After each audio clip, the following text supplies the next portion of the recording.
Hey everyone, I'm Jeffrey, and I like to bicycle tour. I also have a physical disability, but I'm still pedaling.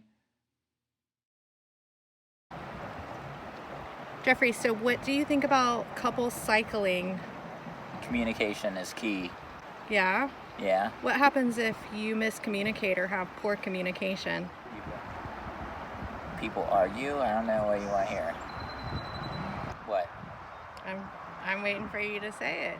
Say what? What happens when couples ride together and miscommunicate or don't communicate? How hard is it? It's hard. It's harder. Yeah? Yeah.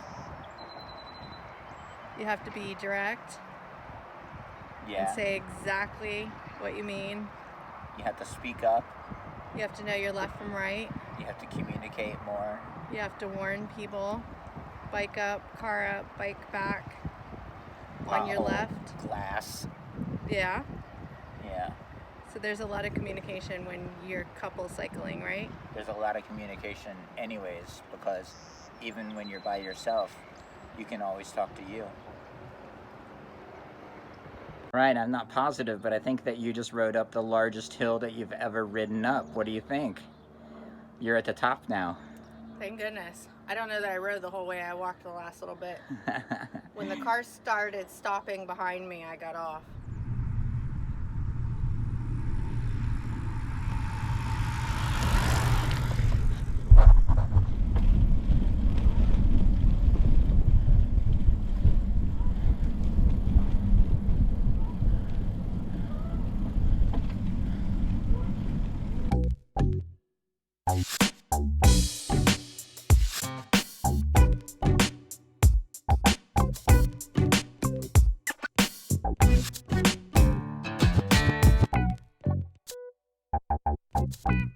Action.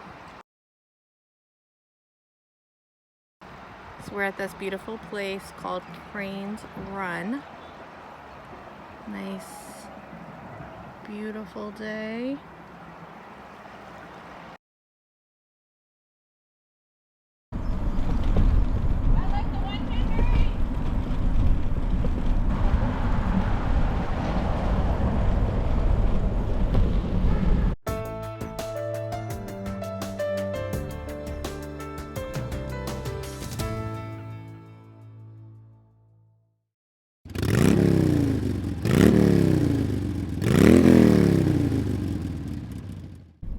I'm filming.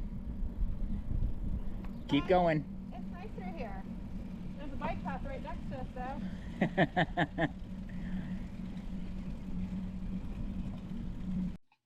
though. Okay, let's see. We took the roads east out of Franklin until we got over the 741. Then we turned south on some country roads down into Lebanon, Ohio. Once we got there, we stayed with some family.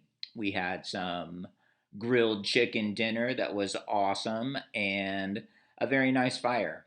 It was an excellent way to unwind after our first day, our first full day on the bicycles. Lebanon has this great two-lane bike path on the right-hand side of the road leading into town. It was so nice and super comfortable. You were separated from the cars the entire way. You had lights that made sense.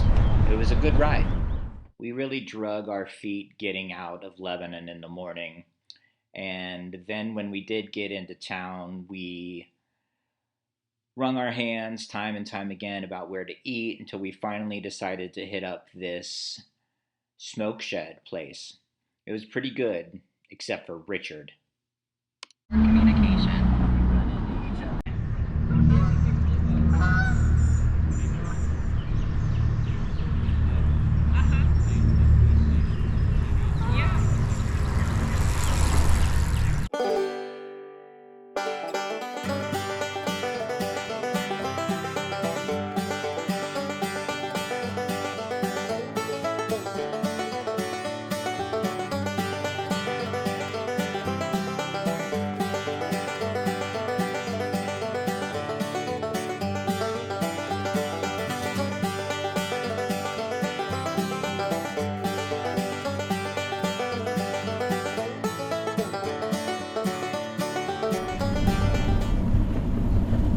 ride north to Xenia from Corwin is just absolutely mellow and beautiful.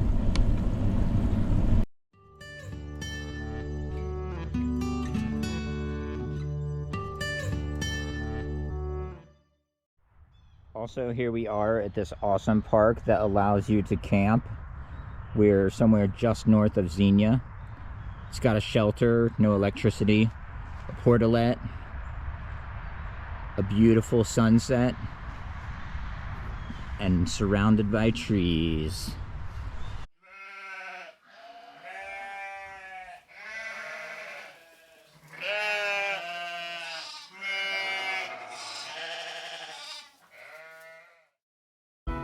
This is our first time in the Featherstone Light 2-person tent. I've had it set up 2 or 3 times while I tried to get it in as small of a package to carry as possible. So I've been in it and had it set up a bunch. I like it. I think it's great. Altogether, I replaced the footprint with a blue tarp, like a blue-green tarp, and that reduced the weight a little bit. So with everything, including all of the stakes, it's about 5 pounds. Not terrible. My old 1-person tent that I was carrying was just over 3, like maybe 3 pounds 1 ounces. So this is not bad for 2 people, and it's way roomy, and I can sit up inside of it, which is awesome. That really makes a difference, because if you're stuck in the rain in your tent and you can't sit up, total bummer.